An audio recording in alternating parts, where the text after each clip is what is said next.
And is there anybody on there? No. Up above, you got Jim in the waiting room. Maybe Jim's at, or maybe it's Council King. Yeah, a little bit. So is, No video, but. Okay. Video. Councillor King, is that you?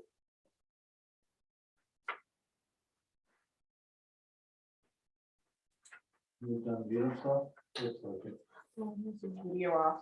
Oh, here we go. okay, so, Oh, Councillor King, is that you? Yep, that's me. oh, Yeah. We good can't hear. afternoon, Councillor King. Yeah, I'm sitting in my car in Idaho.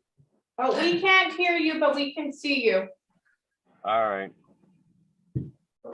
Can we get started? and Yes. See if you can fix this. Okay, thank you. So good afternoon, everyone, and welcome to the regular meeting of the Vesuvius Town Council, Tuesday, January the 11th, 2022 at 2 p.m. in council chambers. So Councillor Harvey and Councillor Rhodes and I are in the council chambers. I think you can see us. Councillor King is on not on a Zoom meeting from somewhere, but we can't quite hear him yet. And we have some staff here, and our water councillor Marrera is also here.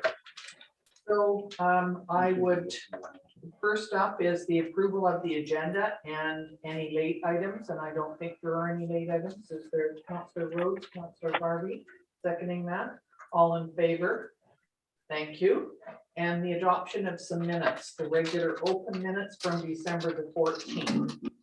There's someone who would like to move that. Thank you. Councillor Rhodes, Councillor Harvey, all in favor. Councillor King, you're in favor? Good, you can hear that. Thank you. No business arising from the minutes. So we will just move right down to staff reports.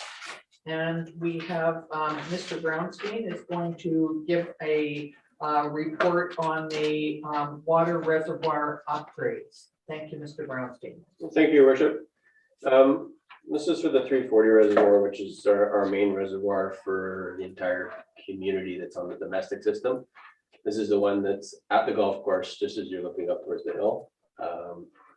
There are two flow control valves, check valves on the main intake and discharge lines coming in and out of the reservoirs that are leaking. They've been leaking for a while. We don't know how long they've been leaking, but there's significant water loss and potential risk for failure. The other uniqueness is the fact that this reservoir was built in the 60s. Never built to accommodate current compliance requirements and the ability to repair the pipe work in service, etc. So we're proposing a $650,000 budget to make the necessary repairs to the pipe work, which will constitute a whole new valve chamber outside of the existing reservoir. This valve chamber will be built in a manner so that when we do go to replace that 1960 era reservoir, the valve chamber will remain in place and build a new reservoir to facilitate the storage of volumes. So there was a technical memo by True attached, and if council has any questions or comments or concerns, we can have those. There is a recommendation before council that the valve chamber repair and replacement of the 340 South Reservoir be included in the 5-year financial plan and a budget of $650,000 in 2022, and the funding be allocated from water capital project reserves. And further, that pre-budget approval be granted design to start procurement and construction process for a new above ground valve chamber and valves. Thank you very much. My first question about this was, did it have anything to do with the stress on it from the water twinning that is happening in District 8 and 9? No, Your Worship. It looks like these valves have been leaking for a while. I'm guessing probably in the 10 to 15 year mark. And progressively getting worse. So we need to address those valves before they fail. Thank you. Go ahead. So there was no, I mean, we did have a budget meeting at the end of October, and this didn't come up. And I'm just trying to get a sense of the leaking for this long, and there's no contingency whatsoever, and all of a sudden we're taking 650 out of reserves, which the follow-up question is how much is left in reserve after this? Through the chair to Councillor Harvey. Right now, I believe there's 1.4 sitting in the reserve. This will be just about 650, so you'll have like 600,000 left. Why wasn't this identified at the original budget discussions? Is I believe we did an inspection after the budget thing was done, and that's when it was discovered. Again, I can't speak for history. The utility superintendent went up and did an inspection and noticed that the water was flowing pretty good in those chambers. I can't speak to what's done before then and why this wasn't identified earlier. Are there other places around town that are of a similar age that could have similar problems, or is that being checked right now? That is being checked, your worship. That is our oldest reservoir site in the community. Everything else is about, the reservoir next door was built in, I think, the late 2000s. Dividend Ridge was mid-90s, and I think the 402 is probably late 90s. I'm trying to remember when all these were built. So this is our oldest reservoir. This is the oldest infrastructure we've got in the community. So it's time for replacement. I'll put it that way. Councilor Moore, do you have any history on? I'm just trying to figure out what this reservoir is. So this is the main one of the golf course. So it's when you're going up 74th, It's smack in the middle of the smack in the golf. middle of Yeah. the golf course. There it is, right there. So we put that new cell in 2000s, the big side, and there's the existing cell that was left there.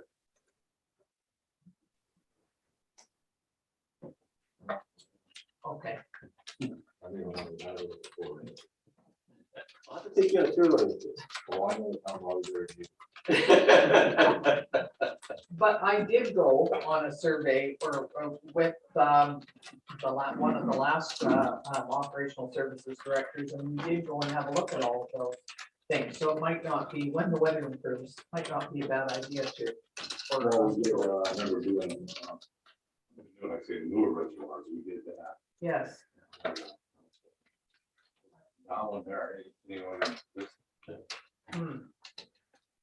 Okay, so Councillor Rhodes, Thank you. How long is the reservoir itself gonna last? I know it's gone past its lifespan already, but It's beyond what we would consider as operational life expectancy.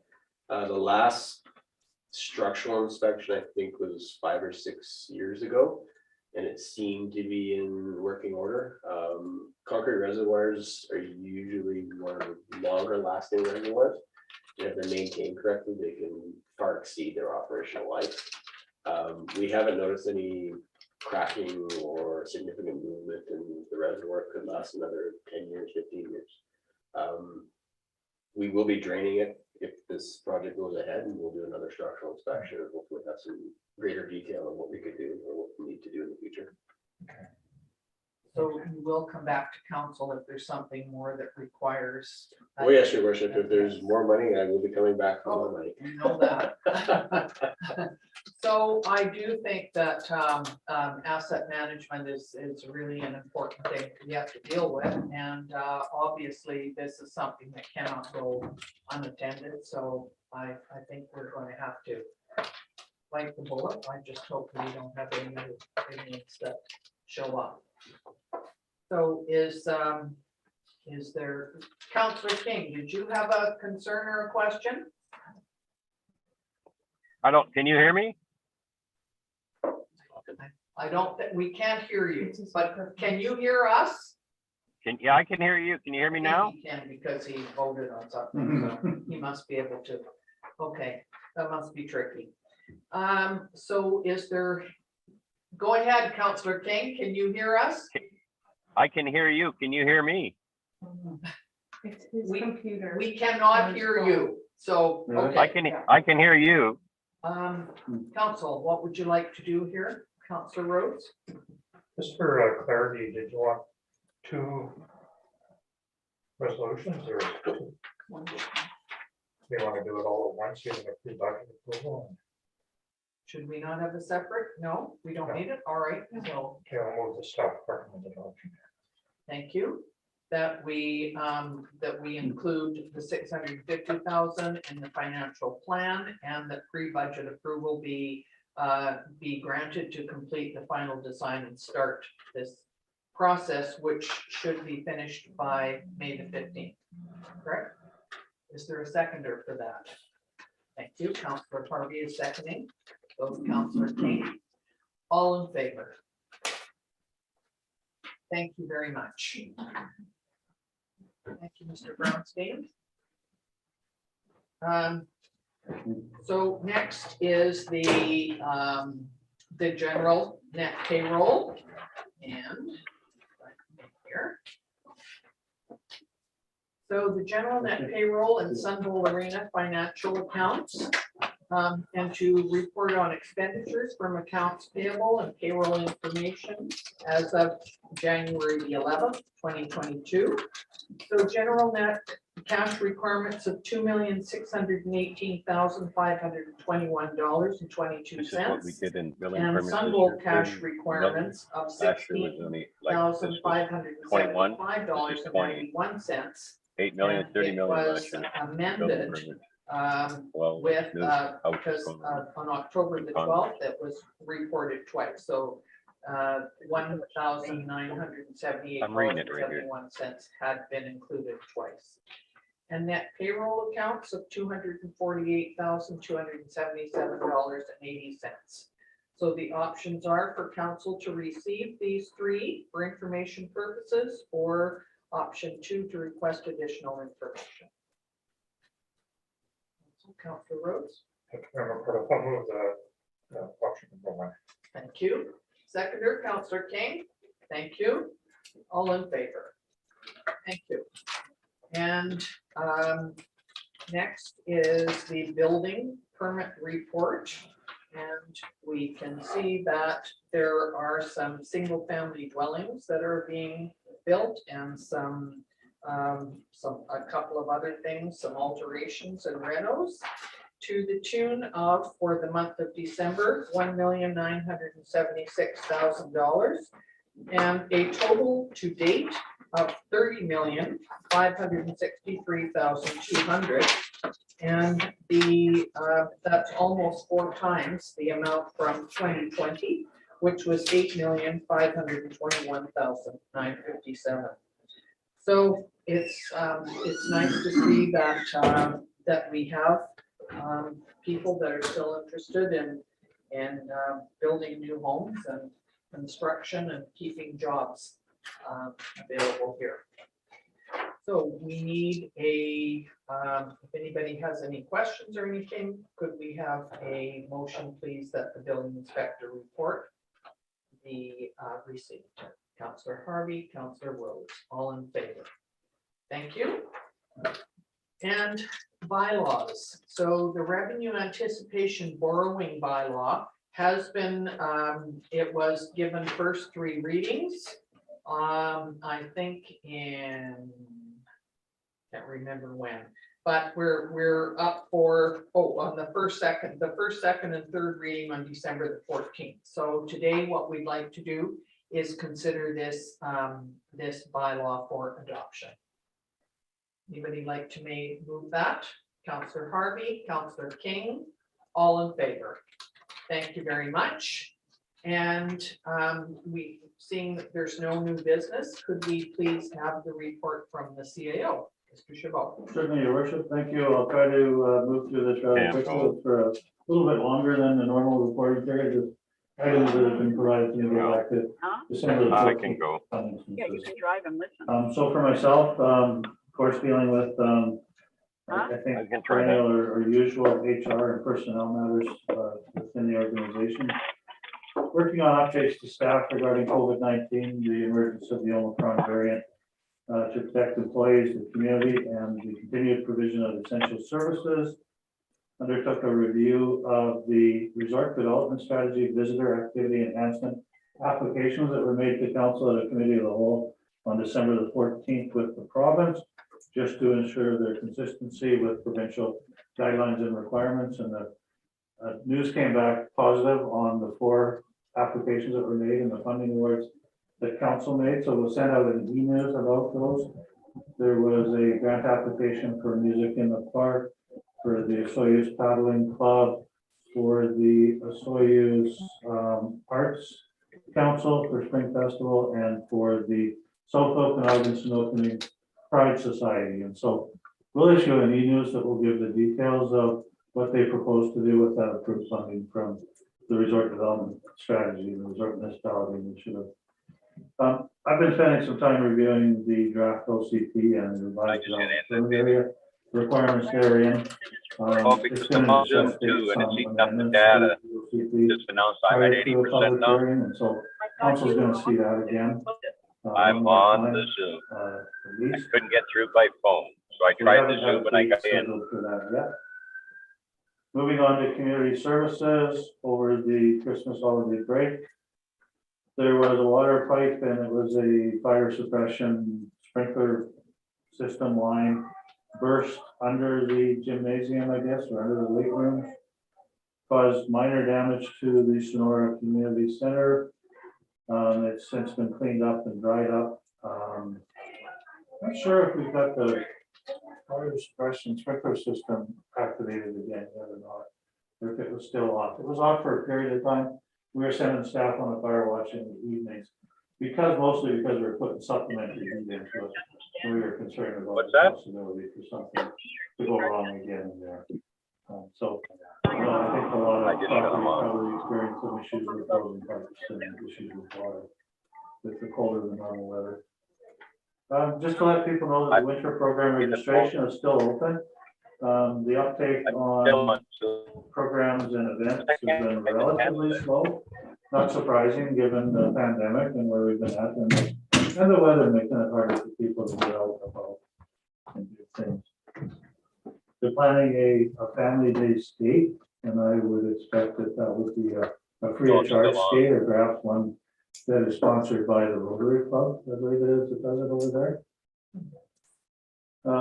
We're planning for spring programming. We've had a reduction in revenue at the Sun Bowl Arena due to some limitation on travel for sporting tournaments.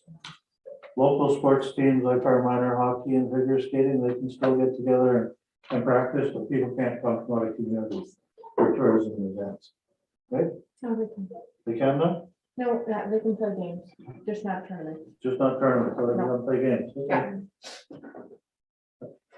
As it does note here again, public skating, senior and Cotton City hockey are now free thanks to the Rotary Club for sponsoring, and it's open for everyone to drop in. Pre-registration is not required, but everybody needs to have a proof of vaccine in order to access the facility. There was a Jingle Bell Rockout event at the Sonora Center, the Sun Bowl Arena on December the 18th. It was the first event by a new community programmer, and it was very successful.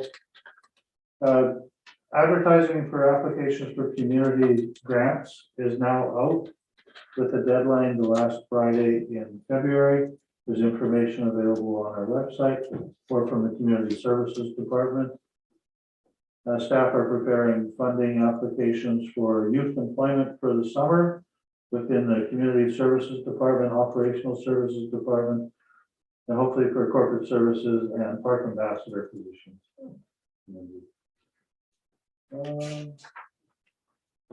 Desert Park RV site upgrades.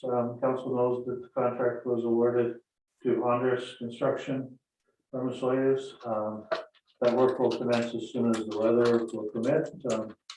Ground being frozen as it is right now, so probably sometime later this month or February to be able to start that work. Corporate services, as I mentioned several times now in the past, it's been mostly all about dealing with job postings, recruitment, human resource issues, new employee orientations, etc. We've had a fair amount of change, I guess. We have a number of retirements in our ranks and a number of people moved on to new positions, and it all has a bit of a domino effect. And so the director's been doing a really good job of keeping up on that stuff. Along with assisting with property insurance renewal, liability insurance renewals. Those are big ticket items for a small town as well, and they're important. The director and the director of operational services have met with BC Transit to review bus stop locations And in particular, it was the locations that service the route to Penticton, is that right? Mostly associated probably with hospital visits, be a lot of that, I think.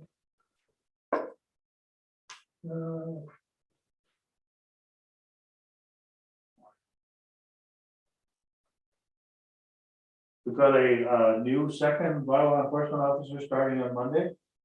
Ricky Teal. We will generally have bylaw enforcement services available 7 days a week. It's within budget. We've reduced the, in the summertime, we take 2 seasonal bylaw officers in addition to 1 regular full-time. Now we've got just 2 that each will work full-time hours throughout the entire year, as opposed to 2 seasonal from, what was it, May to Labor Day. We think that will enhance the service. We're going to give it a try, and hopefully it makes them more available to deal with community complaints and issues. So that's important. Dog licenses are out. January 31st is the deadline to renew your dog license. Hopefully people will stop by and take care of that. Financial services, it's year-end preparations, renewal of liability insurance coverage with the MIA, assisting with job interviews for admin support positions, and reviewing resumes and beginning the interview process for a senior accounting clerk for a 1-year mat leave. Our senior accounting clerk is into her 8th month of pregnancy and expecting a child sometime next month, I believe. March 2nd, the 1st, okay. We're processing and dealing with delinquent property tax notices and arrears property tax notices. Processing and preparing outstanding rural water and sewer accounts that get transferred to the provincial surveyor of taxes, and they need to show up then on the rural tax bill for collection in like manner as taxes, even though they were utility accounts. Compiling capital project lists that will be carried forward into 2020 for completion and accounting associated with that. Fire and rescue services, 3 firefighters obtained the Vieira evaluator course certifications. Firefighter Victor Harrison and Chief Courtmeyer. And we had Deputy Chief Hilland and McCaskill complete their NFPA 1002 standard for professional qualifications for fire apparatus driver operator certification. Deputy Chief McCaskill completed his fire officer 1 and 2 certification. The inclement weather caused havoc with fire alarm systems in a number of locations in the community, including one of our own. There were multiple burst pipes and suppression systems, different locations in the community. They did some ice rescue and chimney fire training on January the 5th. And they onboarded 2 new paid on call firefighters in January, bringing new recruits for the month up to 7. So doing a good job of attracting, retaining, training paid on call firefighters. It's great to see the community support for that. I don't have anything from planning and development today, wasn't available in time. Operational services, repairs to effluent booster stations. Ongoing water quality flushing are now absent any form of boil water notice. Thankfully, apologies for the inconvenience to those affected by those things, but it's important that we pay close attention to them. And so the real focus of Mr. Bronstein's department has been water quality and trying to rectify boil water notices and if not eliminate them. There's ongoing work such as groundwater monitoring for landfill and effluent irrigation systems, looking for impacts of leachate and migration off site. Working on agricultural irrigation systems continues to be fun. Most importantly, snow and ice control. We have limited resources, limited equipment to deal with large extended snowfall events and colder weather. I think what we've had is not out of the realm of possibility, but it's not usual either. And so I want to offer my thanks to our staff and employees and contractors and the community for the patience during this time, because it's been, like I say, somewhat unprecedented. At least my short time here, I've not seen a winter like this. And so understandably, people are concerned with the response time and sometimes the response quality. It really doesn't make a whole lot of sense to have a whole fleet of snow removal equipment dedicated in a town that receives as usual infrequent snow as this community. I mean, I come from 10, 15 years in Fernie and Revelstoke. Well, the requirements and the needs there are entirely different.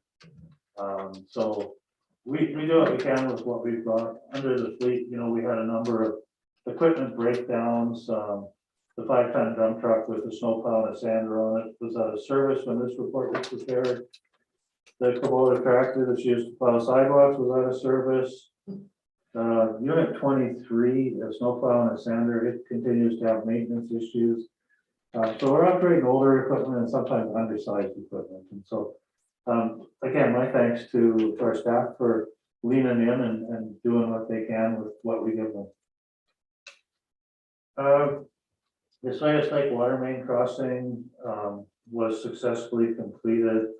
Tie-ins, we're waiting for the weather again to improve, just to finalize the cleanup of that site. And then when will the access point at the south end of Gyro Beach be installed? Will that be this spring? Maybe I'm still waiting on provincial guidance on where that can and cannot be. So I've been back and forth with Ministry of Lands, Natural Resources. Yeah, so it will depend, I guess, when the onset of higher water. That's and approvals from them to allow us to move forward. Okay. We've got a preliminary engineering report regarding the east side servicing capacity and intensification study, brought about in large part due to development interests on the British Indian Dam branch. We'll have further discussions with our engineers this month about how these projects will be prioritized, how they will be aligned, how they will be funded, and all of that information will have to come to council for review and approval in the future.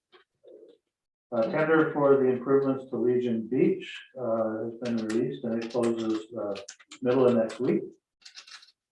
Main Street concept designs are still being refined and those will come to council again sometime in the near future. Fleet assessment report will come to council at its next meeting. Scale and office trailer project moving forward, hopefully completed in the first quarter of this year. Scada upgrades are ongoing. Council approves a multi-year budget for that. I think it was included for 7 years to update that system, and so you're going to see that year over year for a while. The South Domestic water twinning project was not finally complete, unfortunately. So final completion and restoration will happen sometime in the spring. The active transportation plan work is ongoing by a consultant. Streetlights on 115th, they're finally on and activated. So pleasure to report that. And that's it, Your Worship. Thank you. Thank you very much, Mr. Chabot. That wasn't a short report at all, so you've been busy. Could we have the motion, please, to receive the CAO report? Thank you, Councillor Rhodes, Councillor Harvey, all in favor. Thank you. So now we'll go to council reports. Councillor Rhodes, you're first. I'll pass. Thank you. And I'm not sure that Councillor King is able to, because He's we off can't. track. Yeah, he's That's the off. last disconnection or something. Okay. Councillor Bennett is not available. Councillor Harvey, did you have? Just that on the 16th of December, I attended, as did Councilor Rose, the groundbreaking ceremony for the upgrades at the airport. And it was well attended. We got our picture of the newspapers. And it's moving forward. It's good. It's good to see. I saw that, so thank you both, Yeah. because I know that I saw it in the picture, you were both there with shovels. Yeah. So that's good. Okay, so I have been at a couple of meetings. First of all, I'd just like to say Happy New Year to everyone and hope that that 2022 is a little more predictable and a little safer and healthier than 2021 was. So that's to everybody. I'd also like to particularly thank all town staff, operational services, community services, all our town staff here for stepping up and dealing with a lot of concerns that people had, as Mr. Chabot mentioned. And we know that when there is a snowfall and when there's cold weather, people get a little nervous about things, and sometimes there are complaints, and for the most part, many of those complaints have been dealt with, and we really appreciate it. And I like the fact that many citizens in town have also expressed their appreciation for helping. And I know that there have been many people in town who have helped their neighbors, helped their friends and family.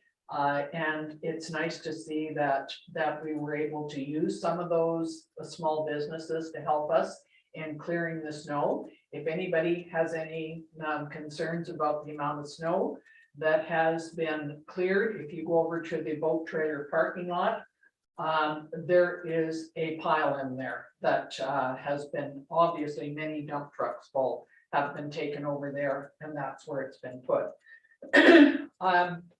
I know that people are helping one another, because the other day I was on a Zoom call with the regional district and I heard something outside. And when I looked on my driveway, there were 4 of my neighbors who were there with snow plows on a quad, a snow blowing machine, a shovel, and they were out there doing my driveway, and they had also done several of the other ones in the neighborhood. So I went out and clapped for them and thanked them very much. So I know that there's lots of people doing that right now, and you know, your neighbors and friends certainly appreciate it. So thank you.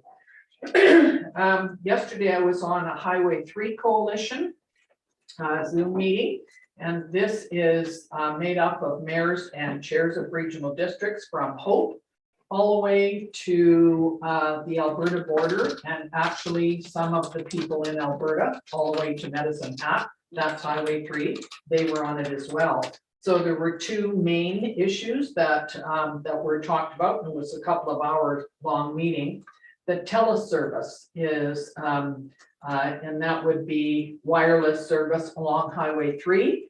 And we had several people from TELUS that were on the call and were reporting and answering questions, because of course we know that there are some sort of blank spaces where you cannot get teleservice when you're driving. And one of them is through Manning Park from Hope to Princeton, but there actually is a new station, a new site that has been put right at Manning Park Lodge. So while you may not get service on either side, if you're at Manning Park, you can. And that is one of 12 sites that are in the regional district of Okanagan and Similkameen.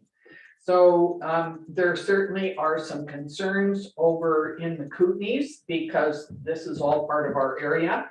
And one of the things is the Kootenai Pass, which is actually the highest elevation pass that is open all year long in Canada. And they're very concerned about the fact that there's more traffic on Highway 3 due to the problems with Highway 5 and Highway 1. And so they were making sure that TELUS understood the reasons why we have concerns about this. So that was quite a lot. That was quite interesting. TELUS did say that there's small cell technology, which is what we have a lot of in Osoyoos. But for that you need power and you need fiber optics. And so we do have good service here in Osoyoos, but it's just along the whole corridor of Highway 3 they were concerned. The other issue that was brought up yesterday was MODI, Ministry of Transportation and Infrastructure. And we did have some of the MODI people from the Kootenays, plus Eric Blackmonth, who is the Okanagan and up to Kamloops, and they gave a little report on it. The Highway 3 Coalition does provide a lot of information to MODI and has done for the last 15 years. As a matter of fact, it's the push of this Highway 3 Coalition that has got a lot of the work done on the whole Princeton over the past many years. And the ministry, Minister of Transportation is always very happy to meet with us, which they do at UBCM. So they were talking about that. There did mention the Kootenai Highway 3 area, which has, if you go up Highway 97 and it meets Highway 3, it's quite a bad corner there where the way station is.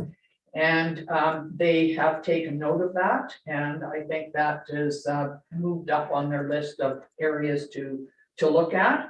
Also, the Princeton Karameas, Similkameen River, I asked that question because I was the only one on for that was in the RDOS area. And I said, has anything been done to look at the road from Princeton to Headley? It was totally underwater several times, and they are certainly looking at it.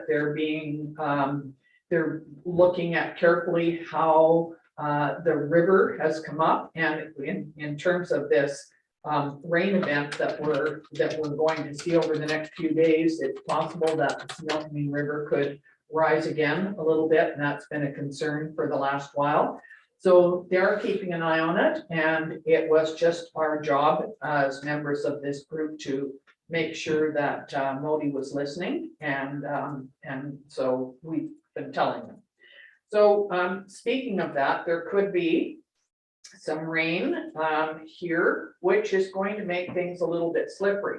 Now, we don't often get a lot of rain in Vesuvius, and we may not get as much as some of the other areas, but I think that Princeton and Karameas and around there. So if you're driving, you're out in the roads driving, please be very careful, because right now the temperature is about, 1, -1, and that's the worst time because it's slippery and it can change from water to ice pretty quickly. And speaking of ice, I know that in front of my house, it's certainly been frozen for the last couple of weeks, which is good. And some of the neighbors, the same ones with the snowplow, were out making a little skating rink out there. Just please be very careful if you are going out on the ice, that you check it. There are places where there's some streams and underground currents that can play havoc with what you think is solid ice. So please be very careful. And I know that in the past, when we've had ice on the lake, and we always did for many years. When I lived here, there was always ice every year.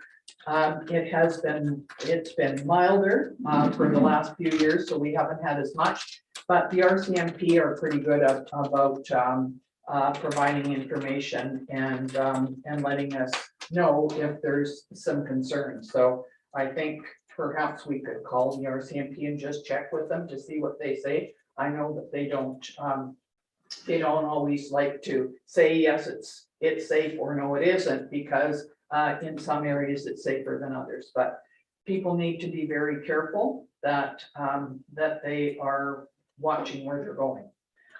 So I was also on a meeting with the Interior Health and the mayors, which happens every 2 weeks.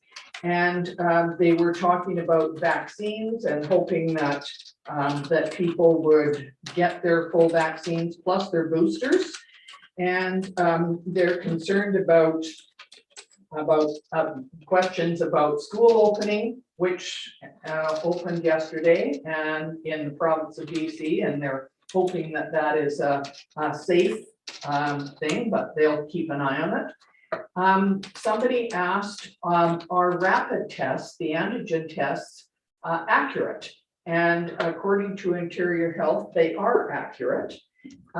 If a negative test, of course, is good, but always monitor if you're not feeling well. And if you do have a positive test, if you're fully vaccinated, as the CAO pointed out, then 5 days of staying home is probably okay once you're feeling well. If you are not vaccinated, then they absolutely suggest 10 days is the way to go with that.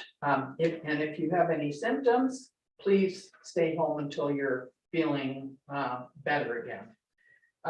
So that's an interesting thing, because for the last I don't know, year, I think we've been on meetings every 2 weeks with Interior Health, and they try to keep us up to date on everything.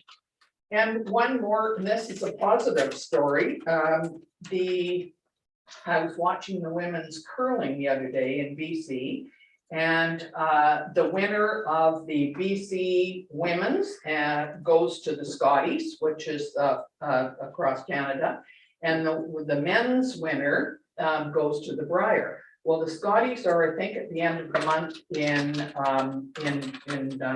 Thunder Bay. And interesting that we have an Vesuvius connection there, because the team that won is from Kelowna, with the skip, who has won several Scotties from Nova Scotia. And actually, the other three on the team were on the Kelly Scott rink for quite a while, and they have won Scotties. As a matter of fact, this team has also won the Worlds. So they have won again, the four of them, and the lead on there is Renee Lemke, whose name is Renee Simons now, which you might not recognize, but Walter and Dawn Lemke, who live in town, it's their daughter, and they're really quite excited about this. I sent Dawn and Walter an email right away saying congratulations. So it's going to be fun to watch, because we have some very good curlers in Vesuvius and a very active club here. So I know they'll be very excited to watch that.